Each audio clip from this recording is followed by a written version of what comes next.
Hi, I'm Jody Cohn, your host, and I'm beyond honored to be joined by Anne Louise Gittleman, who I so admire. She is a brilliant trend-setting pioneer in the health and healing area. She holds an MS in nutritional education from Columbia University and the title of Certified Nutritional Specialist from the American College of Nutrition and a PhD in holistic nutrition. She's an award-winning author of more than 35 books, including several New York Times bestsellers. She's super prolific and brilliant. Gittleman has also served as the chief nutritionist of the pediatric clinic at Bellevue Hospital and is the former director of nutrition at the Pritikin Longevity Center in Santa Monica. She's a highly respected international leader in diet, nutrition, and environment, and I'm thrilled to have you here today. Welcome. It's so good to be with you, Jody. We share the same alma mater. But I got an MBA, not a nutrition degree. But Oh my goodness. yeah, it helps in marketing, I guess. But I want to be respectful of your time and jump in and ask, how do you define resilience? Oh, such a good question. I define resilience as the ability to bounce back after every adversity. I believe you have to make setbacks into successes, and that's how I've lived my life. Yeah, and one of the things that you do better than anyone is really talking about the gallbladder, bile, and how that plays into both your physical and your emotional health. And I'm wondering for people who are listening that, haven't had the pleasure of hearing you before, if you could just give a quick overview of the gallbladder, the roles it plays in both our physical and emotional health. So the gallbladder is a storage tank for bile, which is made by the liver. And the bile has many different functions. It not only is the emulsifier of fats, but it's also a detox method of the liver, which is very much overlooked. It's a binder of toxins. It helps with metabolism, and it's the recycling of some of your spent hormones. So it's exceedingly important for every hormonal, digestive, immune, as well as weight loss issue. It's very overlooked because everybody's getting it out because they're abusing their gallbladder. It's also the repository for resentment and bitterness. So anybody that is exhibiting those qualities, we have to do a gallbladder cleanse at least twice a year, Jody, twice a year minimum. Yeah, and what you we were talking before about kind of the gallbladder and its role in emotions and the meridians. Can you elaborate on that a little bit so people that are just, they're grumpy all the time and they don't know why?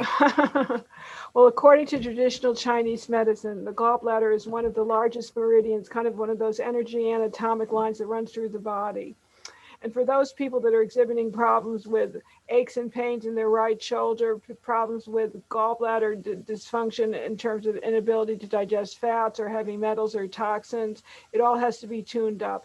I have people that have been deaf that when they get their gallbladder fixed, are able to hear. So it's a real issue in terms of the proximity of the meridian with the ear canal as well as the hair. People have been able to regrow hair once the gallbladder is nourished and is fed properly. The problem is that we're very big on high fat diets like the ketogenic diet, which I think is an SOS urgent diet. It's not a diet that people should be using on a daily basis.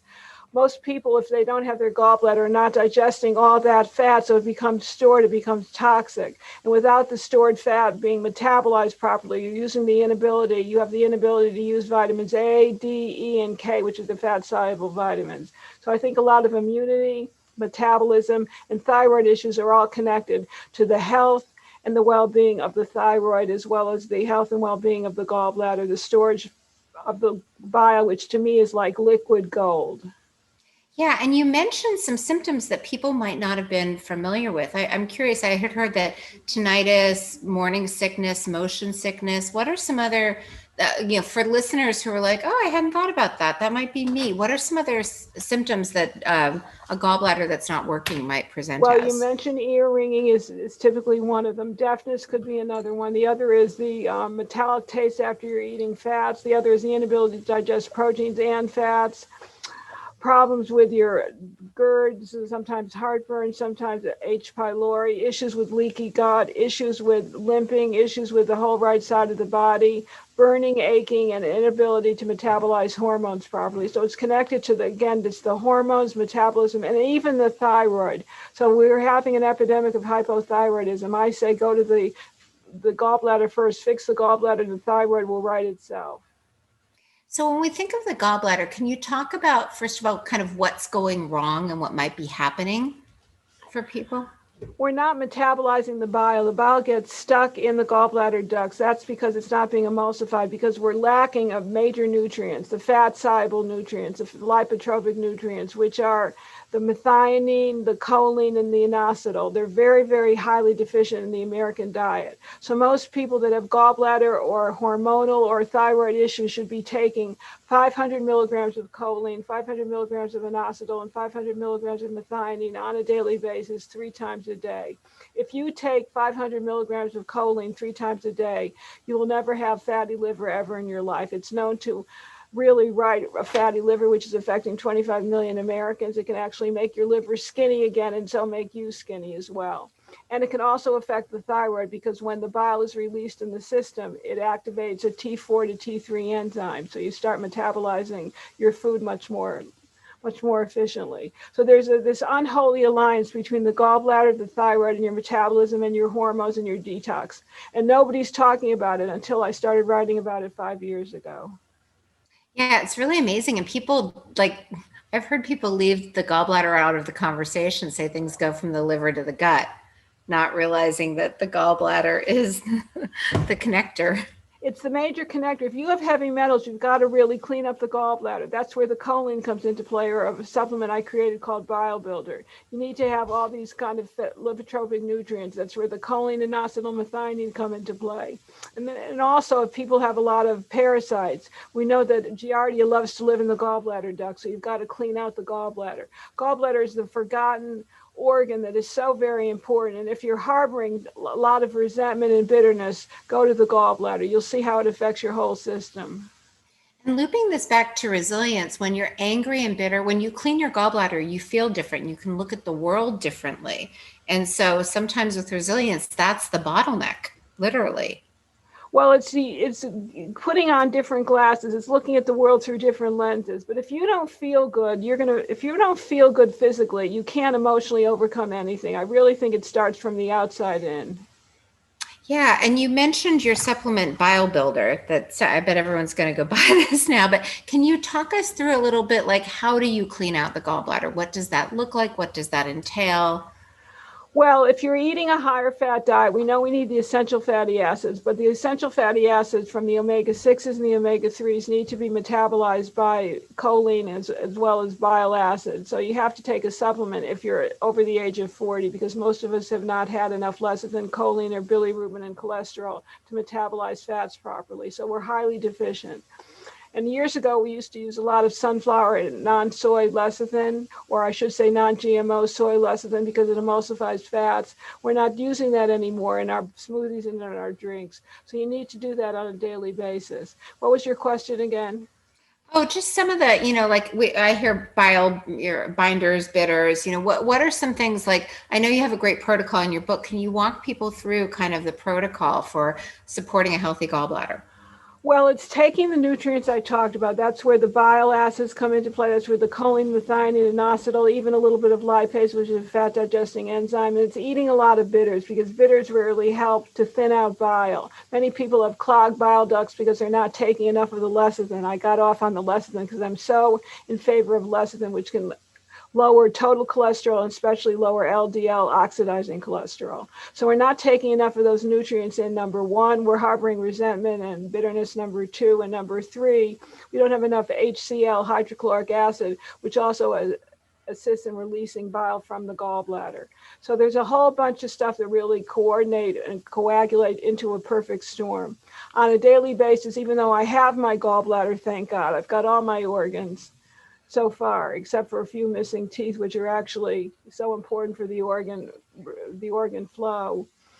I would say that on a daily basis, I take the bile builder to assist in the metabolism of toxins, because it acts as a binder. I know people talk about all kinds of binders and fancy binders and this, that, and the other, but nothing beats bile. It really is the missing link in terms of the metabolic switch that will escort toxins out of the body for safe passage. I love that. I want to actually land on that for a second. So what you're saying is if your bile is flowing in a healthy way, you don't need binders.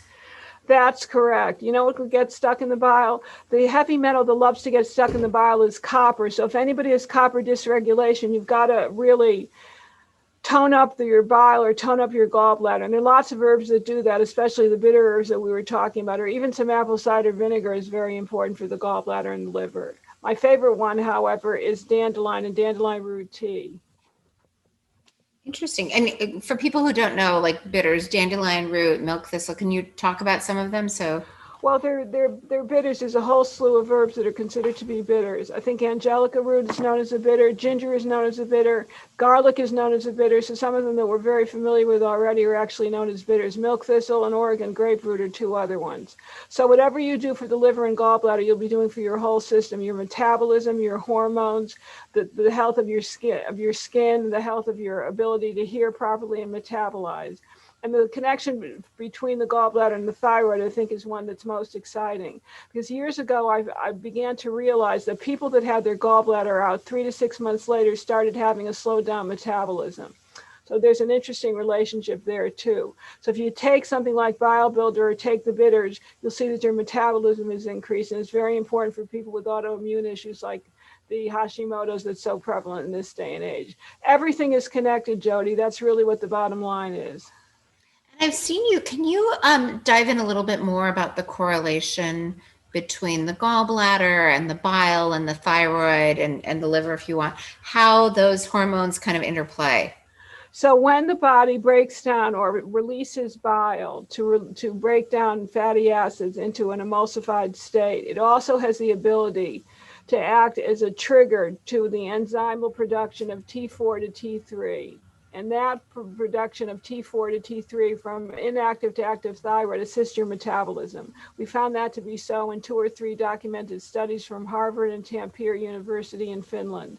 So the research is out there, but people have just not made a big deal out of the gallbladder because it's such a popular surgery. There's a lot of money to be made. I'm also a believer that you have to give up certain foods that are very inflammatory if, in fact, you have gallbladder stones. And guess what those 3 foods are? Grains, dairy, and I don't know the third. Quite frankly, not according to the research. The number one was eggs, very inflammatory if you have an allergy to eggs.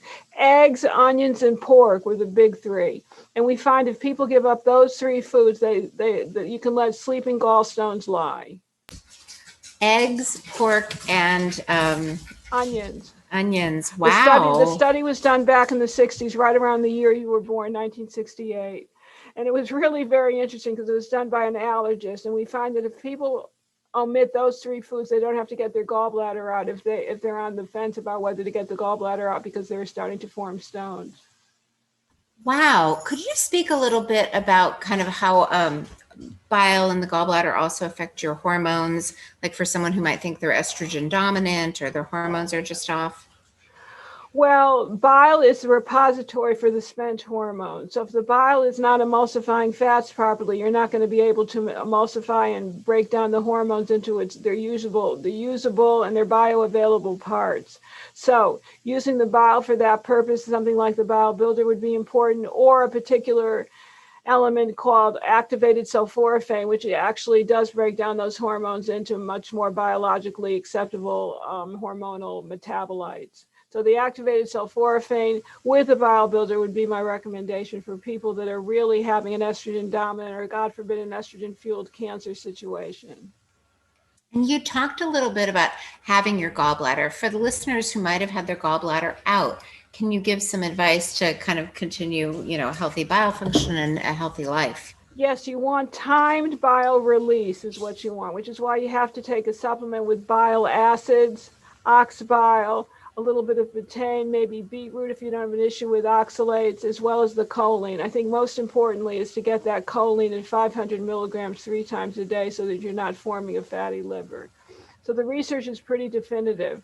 Choline is a major nutrient. It's a B vitamin we don't pay much attention to, highly deficient in the diet, so you have to take some kind of supplement. And for the listeners, your book, Radical Metabolism, does a really deep dive into all of this. Very deep. Yeah, I know, it's amazing. And they can get a lot more information. So this is really just kind of the high level, you may not even know what your gallbladder does. You may not even know how important it is or what it's connected to. So in the time that we have, I know you've done an amazing job kind of creating a line of supplements. Can you talk to people, like what's kind of your standard gallbladder protocol? What foods do you eliminate? What foods do you add in? And what do you recommend people do?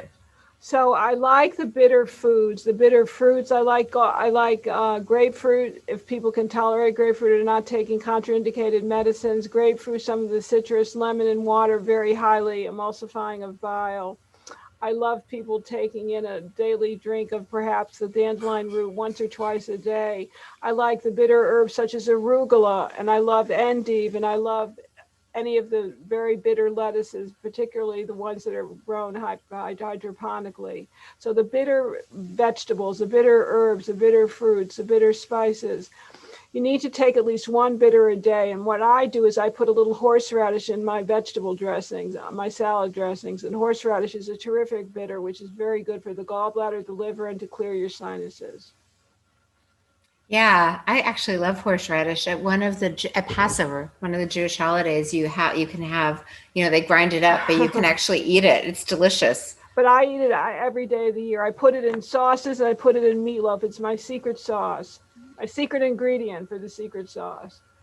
That's amazing. And in addition to eggs and pork and onions, what else do you have people remove from their diet? Well, grains can be highly inflammatory. We know this. Dairy can be highly inflammatory. And I'm also seeing that a lot of the nightshades can be highly inflammatory. So depending upon the level of discomfort and level of pain, we first do the big three, which are mentioned in the book. Then we go to the dairy, then we go to the grains, and then we go to the nightshades. What do you think of the gallbladder flush? Is that a good thing or a bad thing? I think it can be dangerous if you have big gallstones. So what I like to have people do if they're really concerned about gallstones is to use my bile builder, take a lot of bitters in the diet, and get some phosphoric acid, which is a high phosphorus liquid. Yeah, that's probably much easier than drinking. Well, but it's safer. It's safer. A lot of people can get those gallstones stuck in the liver and then have a real serious situation. So it's not good for everybody.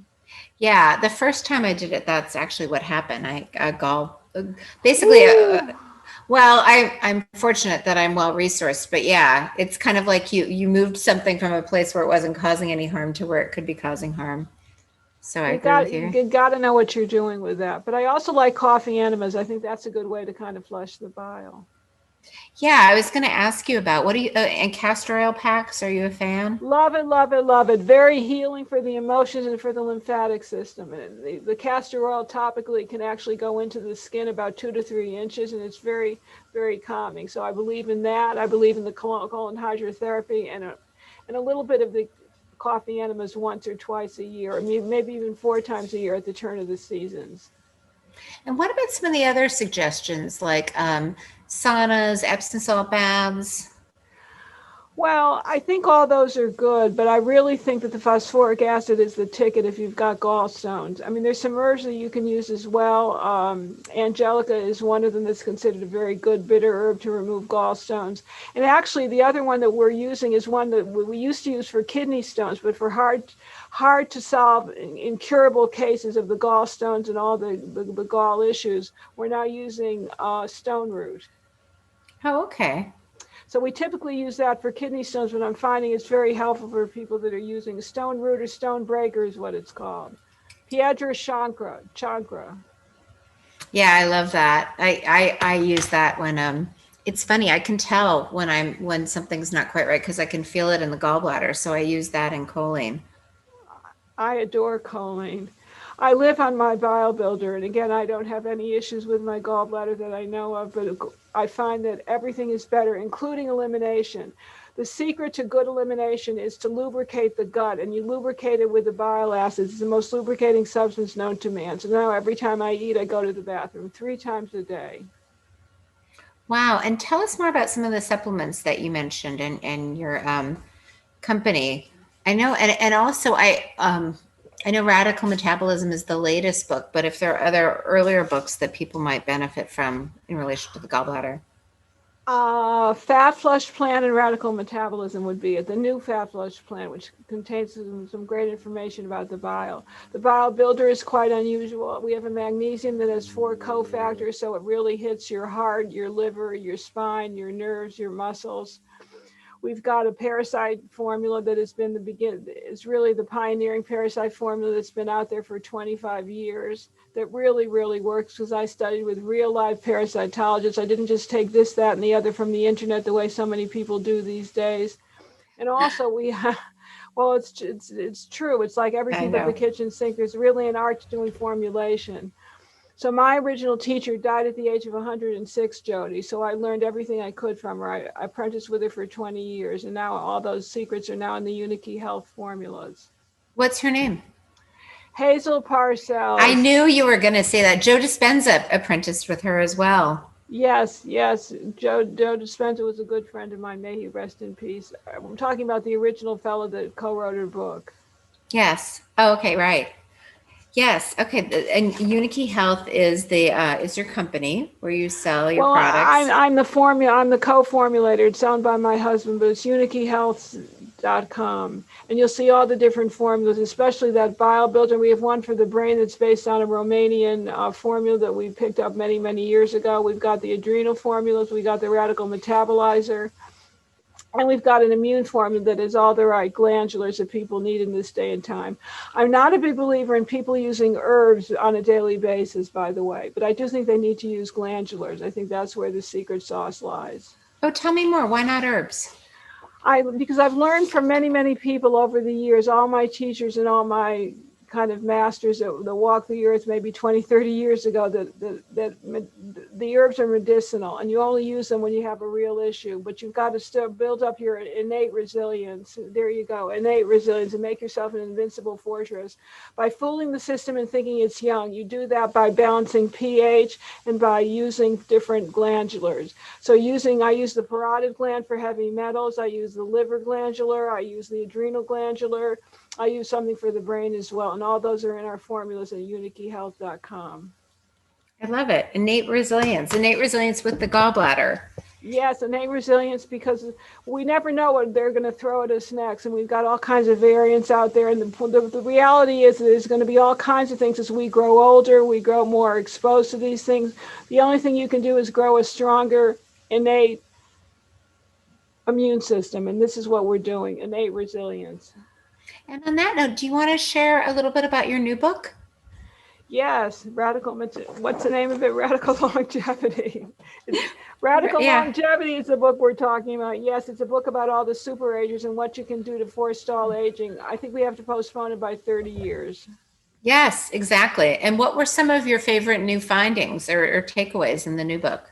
Oh, the aha moment was how iron is aging. You shouldn't be taking an iron-rich vitamin or mineral unless you're actually designated to be anemic. So we have iron-rich vitamins and minerals, and how copper can be creating Alzheimer's disease, excess copper. Wow. Yeah, it's very aha. People should just get that darn book. RadicalLongevityBook.com. You get 6 free gifts. It's just an amazing book because you won't read this information anywhere else. I happen to have been in touch with a researcher at the University of Michigan who said that the introduction of copper water pipes directly correlated with the increase of Alzheimer's in this country and abroad.